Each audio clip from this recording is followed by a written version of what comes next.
Hey, what's going on, everyone? Running a little behind today. Cool. Okay, let me just get my notebook thing and I'll rock and roll.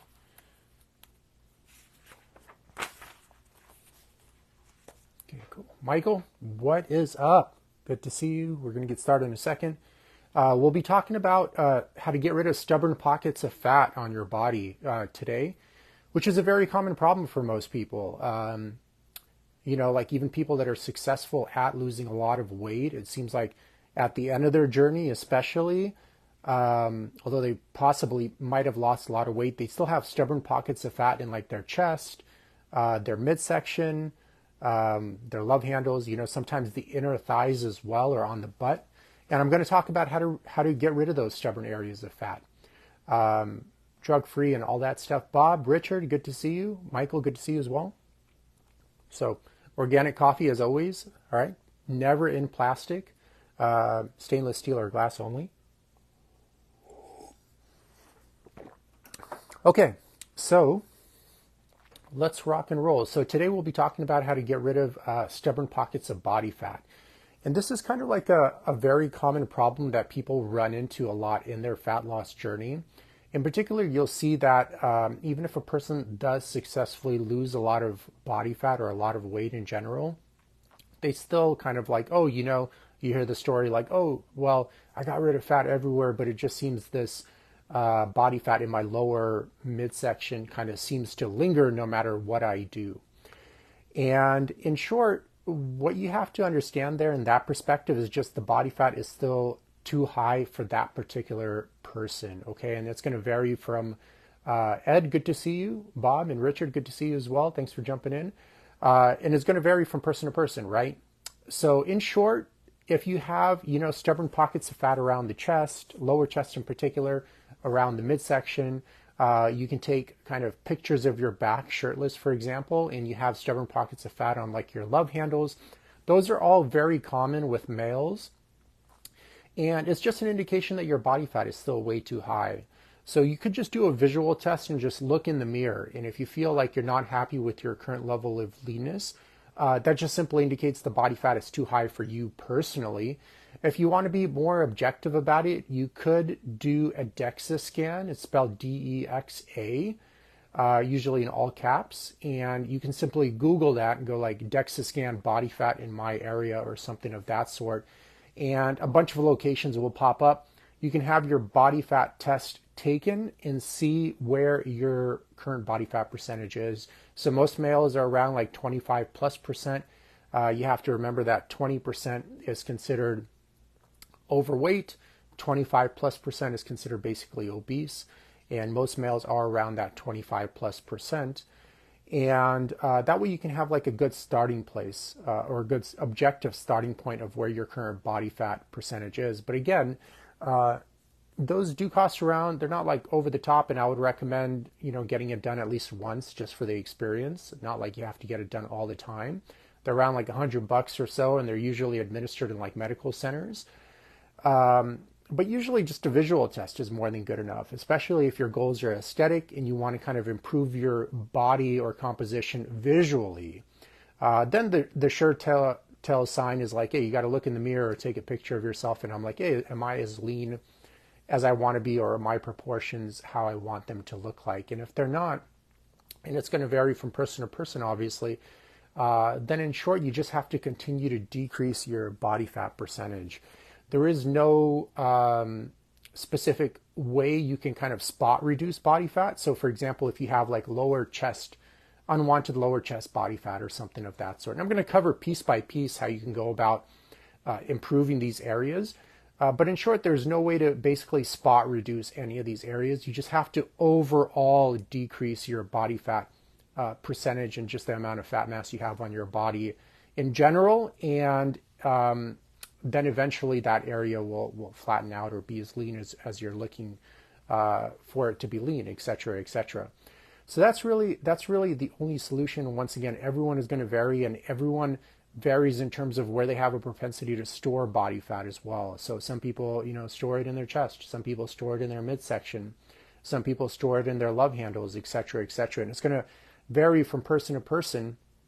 And some areas at the end of your journey, especially, might look extremely lean, but you still might have that stubborn body fat in that lower midsection or something of that sort. But it still indicates that you do need to decrease your body fat percentage even more if it's not like the leanness or the type of look you're aiming for. 10% is a good ballpark for males. 10% body fat is just a very good healthy body fat to be around as well. 10 and 12%, just to give you guys a visual, I'm kind of like a little bit on the higher end, around 13% or so, but still able to maintain a lean looking appearance. So you can imagine if you get down to 10% or below, and then obviously if you want to look like super ripped and super shredded, usually it's around like the 6% mark or something of that sort, where the muscle separation and striations start looking very, very noticeable because your body fat's very, very low. So some problems that do arise, a very common problem that actually arises in with people that you see today, is a lot of times, for example, like a client would start a fat loss journey with a decent amount of body fat. So let's say they're like 220 pounds or something of that sort, 230 pounds, let's say at 6 feet tall male. And they do have like a lot of body fat. So for example, they may be like 30%, which is actually fairly common these days, or 25%. And they don't have that much muscle mass.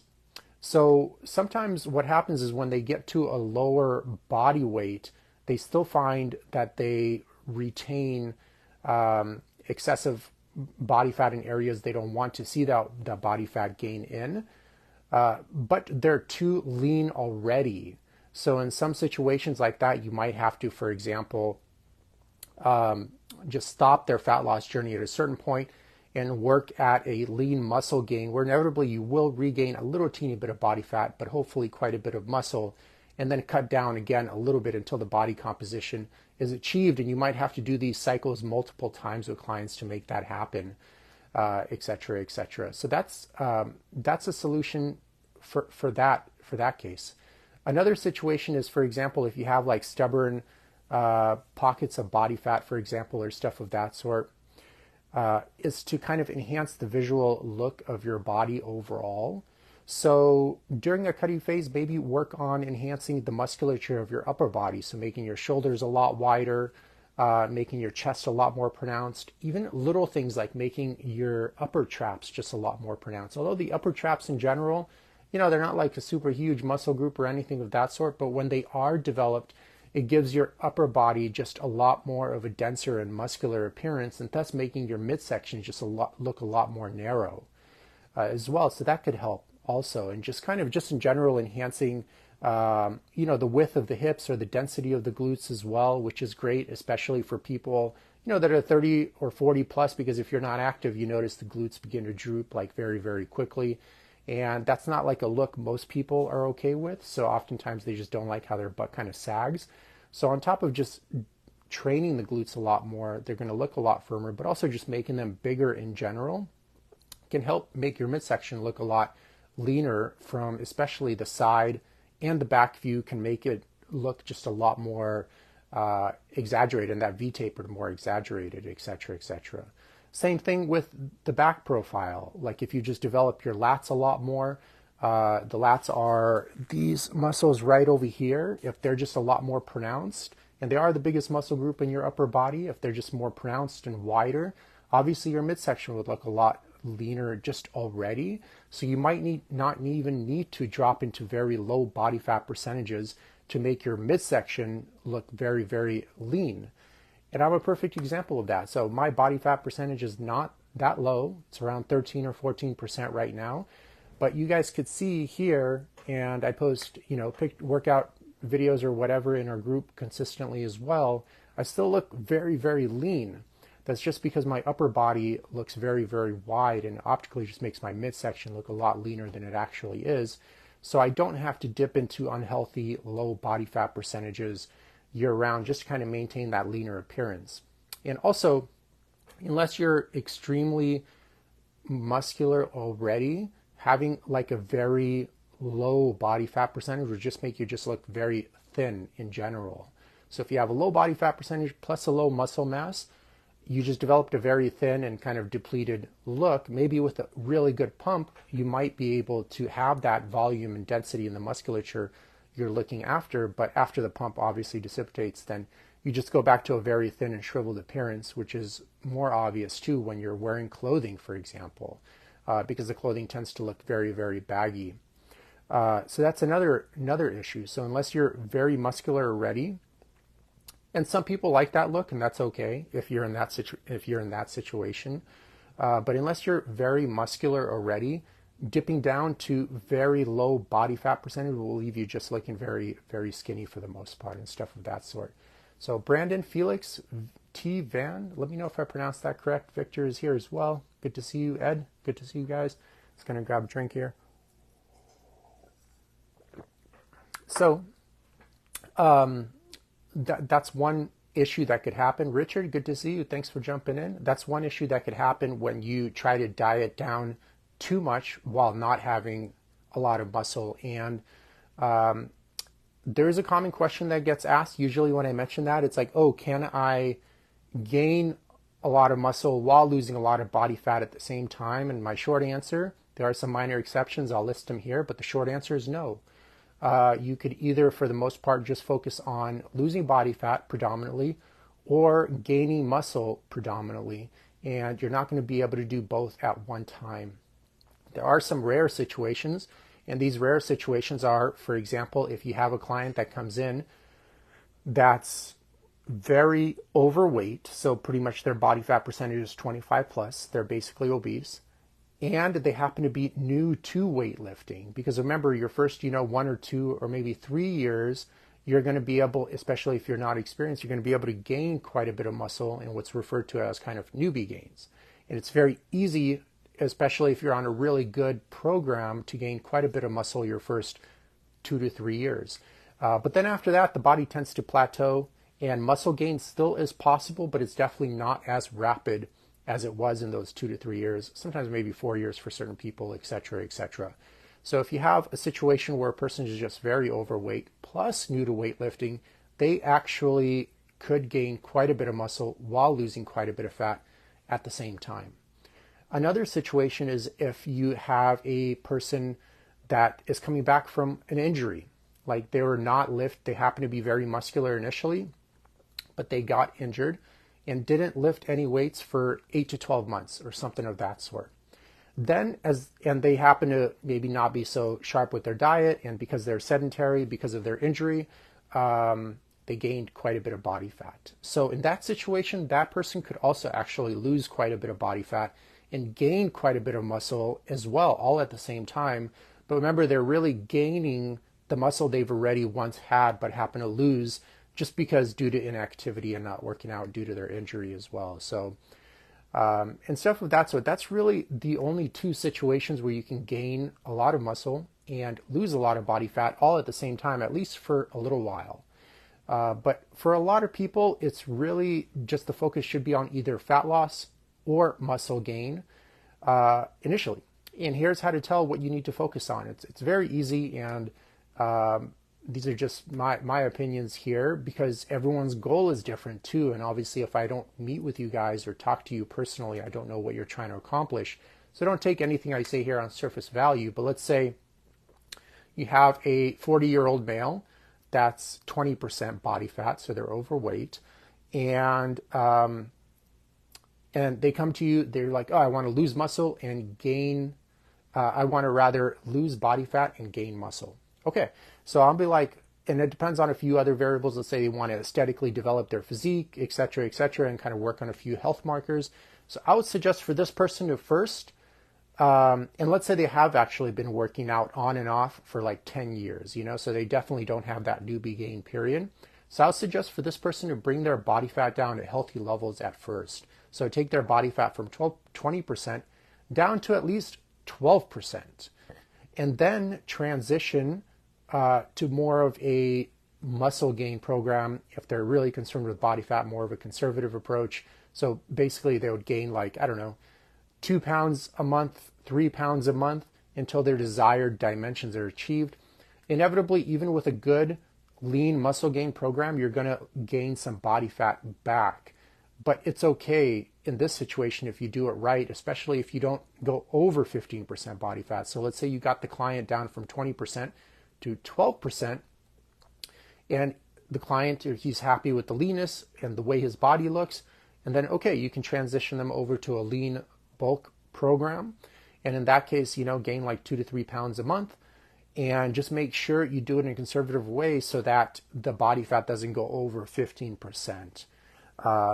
And it depends on what you're looking for, but that's a general rule that works probably pretty well for most people. It's a rule that I follow for myself as well. I've been over 15% a few times too, and you could do it for short periods of time for sure, but it's just, the physique starts looking a bit too sloppy at that percentage range, et cetera, et cetera. So David is asking, this is working well for me, which is to get fat off my body first. Yes. So David, it's good to see you here. I know we talk a lot during the week. Also, I see Eric and Larry jumped in. Good to see you guys also. And and once again, it depends. And this is where it's so tough for me to give concrete advice on these lives, because inevitably there are no absolutes and each individual person is so different. Nature is a novelty generator, and there are no 2 grains of sand that are the same on the entire planet, moreover, the same people. So everyone has different needs. Even if their goal is the same on the surface, how they got to that health problem or whatever, the excess weight. Let's say you have subject A that's 20 pounds overweight and subject B that's 20 pounds overweight. The reason subject A gained those 20 excess pounds and the reason subject B gained those 20 excess pounds could be completely different. Thus, the approach needs to be completely different as well. As Walensky would say, you have to meet the problem at the level of the problem. So unless you know the person specifically, it's really tough to give concrete health advice online, which is what I tell you guys to be very careful when you're following anyone online, even if they are really good. It's just they never met you. So their information can be taken out of context, especially very easily, especially if you're not very familiar with that subject as well. It's very easy to kind of misuse or not properly use or apply that information to your given situation and stuff of that sort. So so those are some situations in terms of like where to focus on in terms of fat gain and muscle gain, or fat loss and muscle gain, et cetera, et cetera. And some other things to focus on as well. So for example, the level of chronic stress you have in your daily life can impact your body composition to a certain degree. So typically, like a lot of people with low-grade chronic stress will typically, over a long period of time, this doesn't happen overnight for most people, is reposition the way your body stores body fat. So typically, people with a lot of chronic stress, they have a pear shape to their physique. So they might run into that situation of like, hey, I'm so lean on my upper body, so lean on my legs, on my glutes, but it seems like this little bit of body fat on my lower midsection just doesn't disappear. So in the immediate moment, you could tell that person just to continue to lose their body fat possibly, and keep reducing their body fat even more and more. But the problem is, at a certain point, you just start looking too thin and you start losing too much size everywhere else, and the end product might not be as visually as appealing. You know what I mean? So it's kind of like a trade-off at a certain point. So maybe a good situation for certain people, once again, you got to really know the person well and see if the problem is at that level, is to educate them on central nervous system management, which is rarely done in the education system. Rarely, especially in America, do people know anything about this subject. It's not even a subject that's spoken about, but it's very, very important because inevitably it's important for a person to understand that the central nervous system has gone through, tens of thousands, actually around 200,000 years of evolution in terms of just talking about the Homo sapiens species. But remember, there have been, 28 or so human species that have come and gone over the millions of years of evolution too. And the Homo sapien is just the last standing ape, basically, or whatever you want to believe how evolution happened. And it's gone through very slow and methodical evolution to basically deal very well with extreme stresses, followed by valleys of absolutely nothing going on. So you go hunt a mammoth, is very stressful, obviously, but then, after the hunt is over, you're basically hanging out in the woods and drinking spring water, and really nothing's going on for quite a while. And then once again, a hunt arises again. So you can see it's a steep peak and then followed by a valley of nothing going on. And that's ideally how the central nervous system has evolved to function. And it is a very far cry from how people live today, especially in Western culture, or the very on-the-go and achievement-driven American culture. Always got to be doing something, always got to, achieve one thing, got to do another thing. The saying goes also, you're not doing your job unless you're dying for your job is a very common theme in a lot of corporate offices, especially.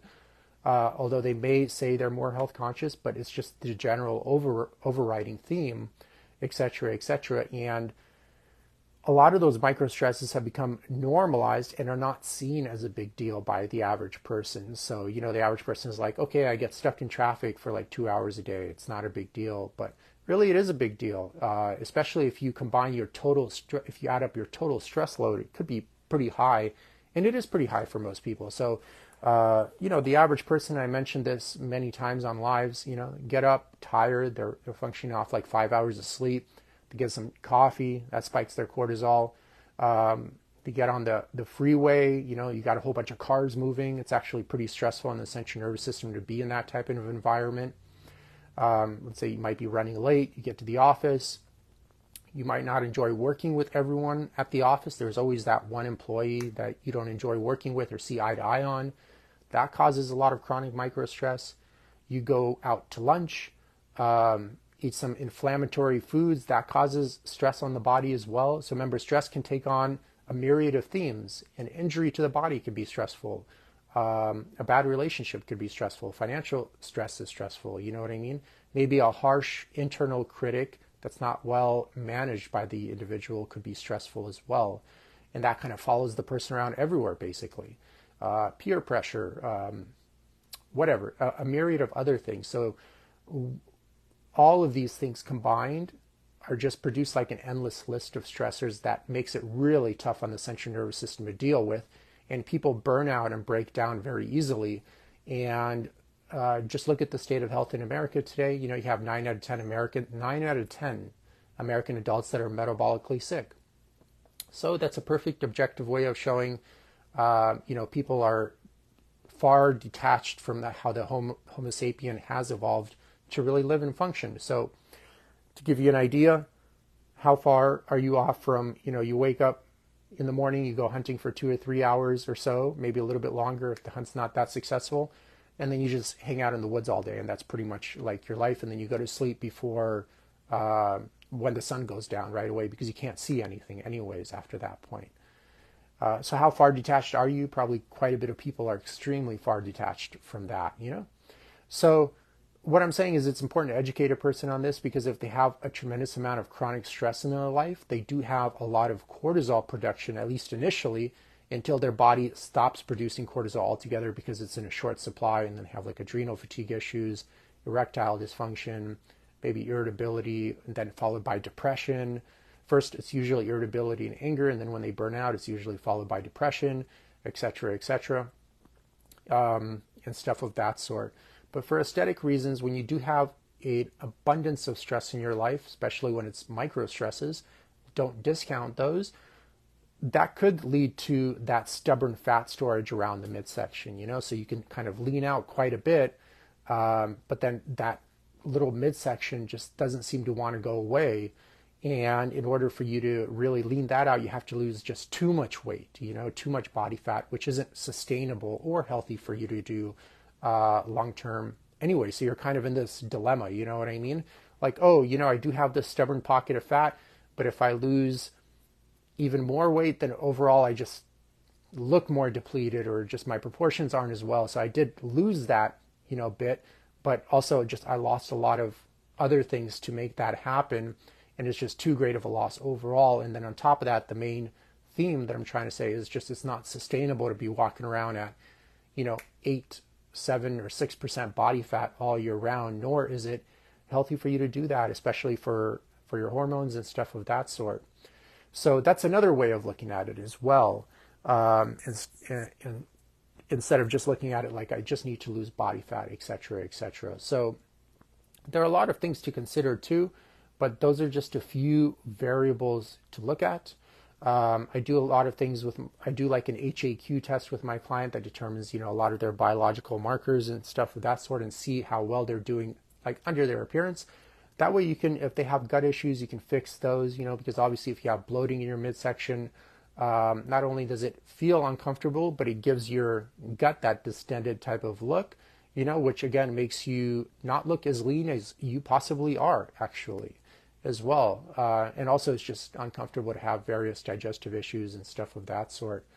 Then their central nervous system management, obviously their musculoskeletal health is very important too, because if a person has, a lot of back pain, for example, it's going to be really tough to work out with confidence, and also just tough to work out with the appropriate level of intensity. So that could hinder losing those, few pounds of stubborn body fat and stuff of that sort. Although in total, just know that working out is a very small part of the fat loss journey. It mainly, once again, falls down to nutrition and lifestyle variables. Nutrition can be divided into the total amount of calorie intake you need, which varies from person to person. You definitely need a deficit to lose weight because your body can't gain body fat in a caloric deficit. So that's important. But also the sourcing of your nutrients are important too. So for example, maybe instead of having cereal for your carbohydrates, it might be a better choice to consistently have maybe fruit, especially like organic fruit or stuff of that sort, for example. And then also you could obviously play around with the macros, being the protein, fat, and carbohydrates, and kind of change them to your individual needs. And once again, it's going to vary from person to person, depending on the stage of their journey they're on as well. You shouldn't just be on a flat, across the board, same exact nutrition program, for example, for like 5, 10, 15 months in a row. And your nutrition program, once again, is going to be different from like a fat loss phase to a muscle gain phase. And it's going to be different for your personal composition. So if you guys follow the nutrition program I follow of eating nearly 4,000 calories a day, that's probably going to result in excess weight gain, even if you're sourcing for very high quality pasture raised operations or whatever. But for me, that's like a maintenance calorie range, and I did a whole video on, how to boost up your resting metabolic rate so that you are a calorie burning machine, which is one important variable to consider when you're thinking about long-term success. Because if your metabolism is very poor, due to various reasons, mainly low muscle mass, it's just you're going to have to maintain a low-calorie diet to maintain your weight your whole entire life, which some people could do, no doubt, but it's very restricting. Remember, you want it to be as easy as possible, and one thing you can do is just have a very high resting metabolic rate, which is predominantly dependent on your total amount of muscle mass available on your body. Of course, you can have a lot more activity during the day and stuff of that sort, and eat foods that require, more energy to break down. All these little things help for sure. But really the big one is just to have like a very high resting metabolic rate. So you're burning a lot of calories without really doing too much. And then if you do something like lifting weights, you just burn even more calories while doing that, for example. And it makes it just a lot more sustainable. And then also just having a more muscular physique would be probably a good idea for a lot of people that have very low muscle mass for various reasons, aesthetic and health reasons as well. So that's something else to consider. So there are some ways to look at it right there. I hope that kind of clarified it. But once again, everyone is going to be different. Another really quick before I call it a day, another common problem, especially with males, is having lower chest body fat, right? And it's the same exact thing. If you have excess lower chest body fat, you just decrease your body fat to at least 10%, for example.